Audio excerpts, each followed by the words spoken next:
పెళ్లి పుస్తకం అమ్మ అని పిలిచే సాక్షి ఇంట్లో నుంచి వెళ్ళిపోయిందని నా కొడుకు కూడా ఆమెని వెతుక్కుంటూ వెళ్ళిపోయాడు.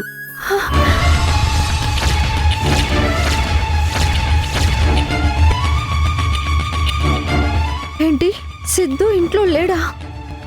కొన్ని రోజుల నుండి వాడి కోసమే పిచ్చోడ్లా తిరుగుతున్నాను. ఎక్కడున్నాడో, ఎక్కడ తిరుగుతున్నాడో ఆచూకీనే లేదు. అసలు క్షేమంగా ఉన్నాడో లేదో కూడా తెలియటం లేదు.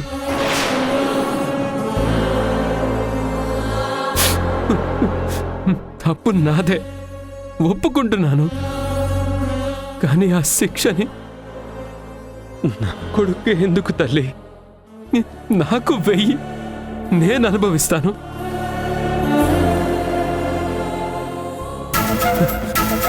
సిద్ధు కోసం వెతికి వెతికి అలసిపోయాను తల్లి. అయినా సరే వాడు దొరికే వరకు తిరుగుతూనే ఉంటాను. ఈ ప్రాణం పోయినా పర్లేదు, కానీ నా కొడుకు క్షేమంగా ఉంటే చాలు. ఒంటరిగా ఎక్కడికి వెళ్ళడానికి ఇష్టపడని వాడు ఈరోజు అమ్మ కోసం అప్పని కూడా వద్దనుకొని వెళ్ళిపోయాడు.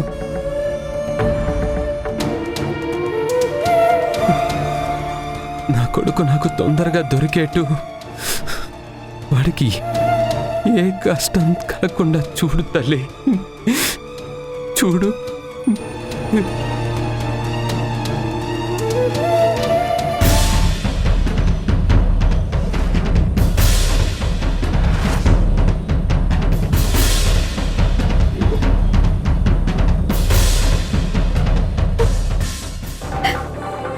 సిద్ధుకి నన్ను మర్చిపోయే శక్తి నిమ్మంటే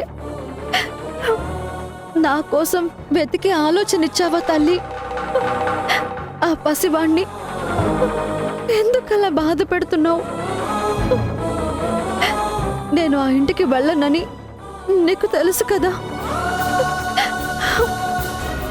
దయచేసి ఆ తండ్రి బాధని అర్థం చేసుకుని సిద్ధు దొరికేటట్టు చూడు.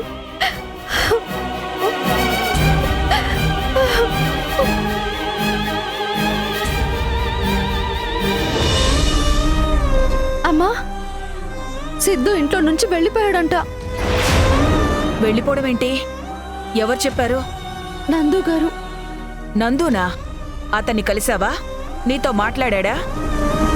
నాతో కాదమ్మా, గుడికొచ్చి దేవుడు ముందు బాధపడుతూ మాట్లాడుతుంటే విన్నాను. ఇంట్లో ఉన్న వాళ్ళని దూరం చేసుకుంటే మాట్లాడడానికి దేవుడు తప్ప ఎవ్వరూ మిగల్లేదన్నమాట. ఆయన గురించి ఎందుకమ్మా, ముందు సిద్ధు ఎక్కడున్నాడో కనిపెట్టాలి. ఆ పని చేయడానికి వాళ్ళ నాన్న ఉన్నాడు కదమ్మా, నువ్వెందుకు కంగారు పట్టావు? సిద్ధు గురించి నువ్విలా ఎక్కువ ఆలోచించడం, నీది కాని బాధ్యత తీసుకోవడం వల్లే మన పరిస్థితి క్వార్టర్స్ నుంచి గుడికి చేరింది. పాఠాలు చెప్పాల్సిందానివి అకౌంట్స్ చూస్తున్నావు. అలాంటిది నువ్వు మళ్ళీ అదే తప్పు చేస్తానంటే నేను ఒప్పుకోనమ్మా. అమ్మా, నిజం చెప్పు. అభిలాష నా మీద పగబట్టిందే తప్ప సిద్ధు విషయంలో నేను ఒక టీచర్ లాగానే ప్రవర్తించాను. ఆ ఇంటికి నేను కావాలని వెళ్ళలేదు.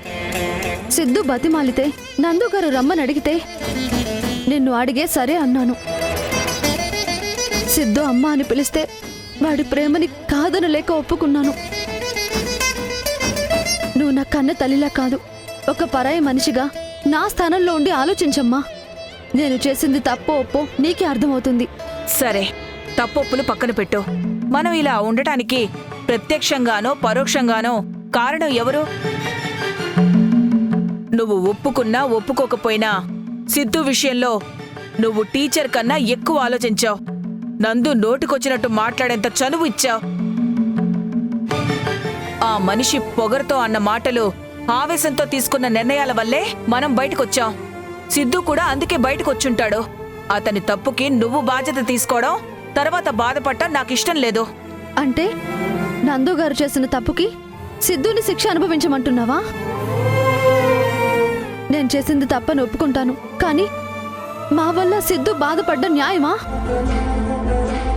సిద్ధుకి తండ్రి తప్ప వేరే ప్రపంచం తెలియదు. అలాంటిది నేను ఇంట్లో లేనని బయటికి వచ్చాడంటే నా మీద ఎంత ప్రేమ ఉండుంటుందో ఆలోచించు. ఆ ప్రేమకి విలువివ్వకుండా ఎలా ఉండాలమ్మా? ఇల్లు స్కూలు తప్ప వేరే చోటే తెలియని వాడు ఏ ధైర్యంతో నన్ను వెతుక్కుంటూ తిరుగుతున్నాడో ఆలోచించు. వాడికి ఏదైనా జరగరాంది జరిగితే తప్పు ఎవరిదవుతుంది? నేను సిద్ధు గురించి తప్ప ఎవరి గురించి దేని గురించి ఆలోచించను. వాణ్ణి క్షేమంగా ఇంటికి తీసుకెళ్లి అప్పగించడమే నా లక్ష్యం. ఈ విషయంలో నీ మాట కాదంటున్నందుకు నన్ను క్షమించమ్మా. సాక్షి, సాక్షి, నేను చెప్పేది విను.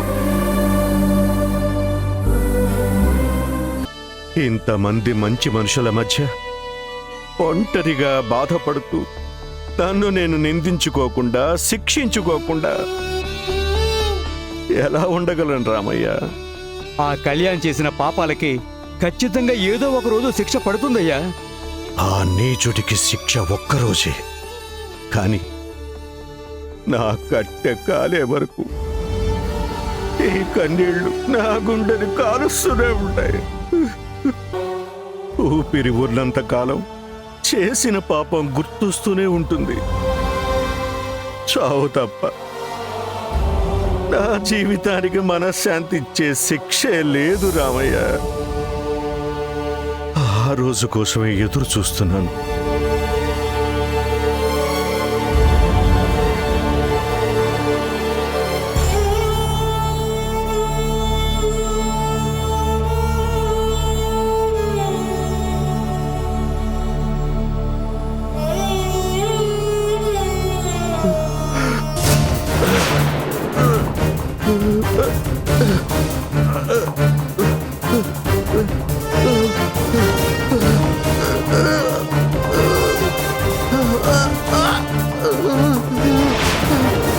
అయ్యా,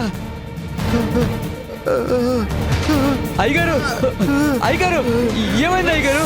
అయ్యగారు, అయ్యా, ఏమైందయ్యా? అయ్యా, అయ్యగారు, ఏమైందయ్యా? అయ్యగారు, అయ్యగారు, తనుజమ్మా, టెడ్డమ్మా, త్వరగా రండి. అయ్యగారు, అయ్యగారు, ఏమైందయ్యా? అయ్యగారు, అయ్యగారు,